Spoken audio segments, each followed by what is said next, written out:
It's been months, and you haven't touched me. What's going on? Oji sighed and looked away. I can't, Chikamso. My organ, it doesn't work anymore. In the bustling village of Umuoma, nestled between lush hills and flowing rivers, Chikamso was known for her beauty and grace. She had caught the eye of the most eligible bachelor in the village, Oji, a handsome and ambitious young man. Oji's charm and wit made him the envy of many men and the desire of many women. It wasn't long before Oji and Chikamso fell deeply in love and decided to marry. Their wedding was a grand affair, attended by villagers from far and wide.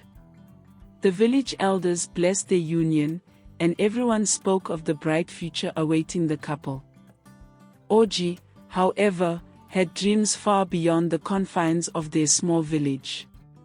He was obsessed with the idea of wealth and leaving Umuoma for the opportunities that the city promised. Despite Oji's relentless pursuit of wealth, he remained a loving and caring husband. Chikamso, though aware of his obsession, admired his determination and supported his dreams. She believed that their love could withstand any storm. Months after their marriage, Chikamso gave birth to a beautiful baby boy named Kolechi. Oji was overjoyed and vowed to provide the best for his family. He began to spend more time away from home, coming back late at night, exhausted and immediately falling asleep. This routine continued for months, but Chikamso did not complain. During the day, Oji was affectionate and attentive, and that was enough for her. One evening, Oji came home earlier than usual, his face lit with excitement. Chikamso, pack your things. We are leaving for the city. Surprised, Chikamso asked, Oji, how did you get the money? What's going on? Oji smiled but avoided her gaze. Don't worry about it, my love. Everything will be fine. Trust me. Despite her concerns, Chikamso trusted her husband and began to pack. The next day, they left Umuoma for the city, eager to start their new life. Life in the city was different from anything Chikamso had ever known. The hustle and bustle, the tall buildings, and the endless opportunities fascinated her. Oji quickly found a job, and they settled into a modest apartment. Over the years, they began to accumulate wealth at an astonishing rate. They moved into a larger house, bought expensive cars, and enjoyed a lifestyle that many could only dream of. Chikamso, however, could not shake off the feeling that something was amiss. Oji's late nights continued, and he seemed to avoid intimacy with her. Whenever she brought up the topic, he would dismiss her concerns and assure her that everything was fine. One evening, Chikamso decided to confront Oji about their lack of intimacy. Oji, we need to talk. It's been months, and you haven't touched me. What's going on? Oji sighed and looked away. I can't, Chikamso. My organ, it doesn't work anymore. Shocked, Chikamso asked, why haven't we gone to the hospital? There must be something we can do. Oji's face darkened, and he raised his voice. No hospitals. You have to accept me the way I am. This is not up for discussion. Chikamso, hurt and confused, decided to drop the topic. She loved Oji and wanted to support him, but she couldn't ignore the growing sense of unease. As the years passed, Chikamso's suspicions grew. Their wealth continued to increase, but Oji's behavior became more erratic. He was often secretive, and there were times when he would disappear for days without explanation. One day, while cleaning their bedroom, Chikamso found a small, lockbox hidden under the bed. Curiosity got the better of her, and she decided to confront Oji about it. "Oji, I found this box under our bed."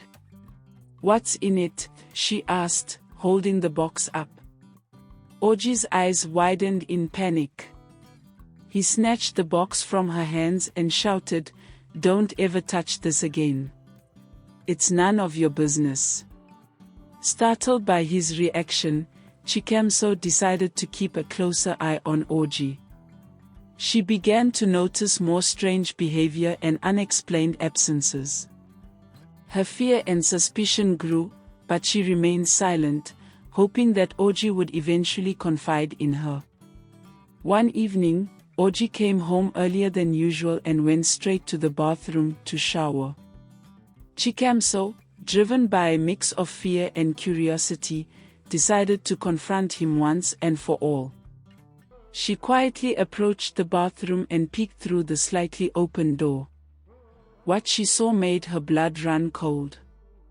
Oji's body was as she remembered, but there was nothing where his genitals should have been. She screamed in horror. Oji rushed out of the bathroom, a towel wrapped around his waist. "Chikamso, please. Let me explain." Trembling, Chikamso stepped back. "What have you done, Oji? What is this?" Oji fell to his knees, tears streaming down his face. I needed the money. I made a deal with a powerful man. He promised me wealth beyond my wildest dreams, but in return, I had to sacrifice something important. Chikamso's heart broke as she listened to her husband's confession. "You sold your soul for money? You chose wealth over your family?" Oji sobbed. "I did it for us, for Kelechi. I wanted to give you both a better life. But at what cost, Oji? This isn't the life I wanted." Chikamso cried, her voice filled with anguish. Chikamso couldn't bear the thought of staying with Oji after his shocking revelation. She packed her belongings and took Kelechi, determined to leave the life they had built together. As she prepared to leave, Oji begged her to stay. "Chikamso, please don't go. I need you.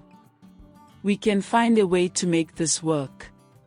Shaking her head, Chikamso replied, "No, Oji. You have made choices that have destroyed our family. I can't stay here and pretend that everything is all right." Desperation filled Oji's eyes. "I'll change, Chikamso. I promise I'll make things right." Chikamso's heart softened for a moment, but she steeled herself. "How, Oji? How can you undo what you've done? Our relationship is built on lies and sacrifices I can't accept." Oji sank to the floor, his face buried in his hands. "I don't know, but I can't lose you and Kelechi. You're all I have." Kelechi, sensing the tension, clung to Chikamso's leg. "Mama, where are we going?" Chikamso knelt down to her son. "We're going to a safe place, Kelechi. We'll be all right." As she stood up, Oji grabbed her arm. "Please, Chikamso. Think of Kelechi. He needs his father." Chikamso looked at Oji with tears in her eyes. "Kelechi needs a stable, honest home. I can't give him that here." Oji released her arm, defeated. "I'm sorry, Chikamso. I'm so sorry." Without another word, Chikamso left with Kelechi. As they walked away from the house, she felt a mix of sorrow and relief. She didn't know what the future held, but she knew she had made the right decision for her son. Chikamso returned to Umuoma with Kelechi, seeking refuge with her family. The villagers, who had once admired Oji and Chikamso, were shocked to hear of their troubles. Despite the gossip and judgment, Chikamso found comfort in the familiar surroundings of her childhood home. She focused on rebuilding her life and providing a stable environment for Kelechi. It wasn't easy, but Chikamso's determination and strength saw them through the toughest times. She found work and slowly began to rebuild her life, away from the shadows of Oji's choices. Years passed, and Kelechi grew into a fine young man. Chikamso's heart swelled with pride as she watched him thrive. She had sacrificed much, but she knew that she had made the right decision for her son's future. Oji, on the other hand, was consumed by regret and loneliness. The wealth he had sacrificed so much for brought him no happiness. He was shunned by the community and lived a life of solitude, haunted by the choices he had made. One day, Chikamso received news that Oji had fallen gravely ill. Despite everything, she decided to visit him one last time. As she entered the small, decrepit room where Oji lay, she was struck by how much he had changed. The once vibrant and ambitious man was now a shadow of his former self. "Chikamso," Oji whispered, his voice weak. "I am so sorry for everything. I lost sight of what truly mattered." Tears filled Chikamso's eyes. "I forgive you, Oji. But we must live with the consequences of our actions." Oji nodded, a single tear rolling down his cheek. "Take care of Kelechi. Make sure he knows that I loved him." With those final words, Oji took his last breath. Chikamso left the room, feeling a mix of sorrow and relief. She knew that she had done everything she could to protect her son and build a better future for them both. As Chikamso walked back to her home in Umuoma, she felt a renewed sense of hope. The past had been filled with pain and betrayal, but the future was hers to shape. With Kelechi by her side, she was determined to create a life filled with love, integrity, and resilience. And so, the story of Chikamso and Oji became a cautionary tale in Umuoma, a reminder of the high price of ambition and the enduring strength of a mother's love.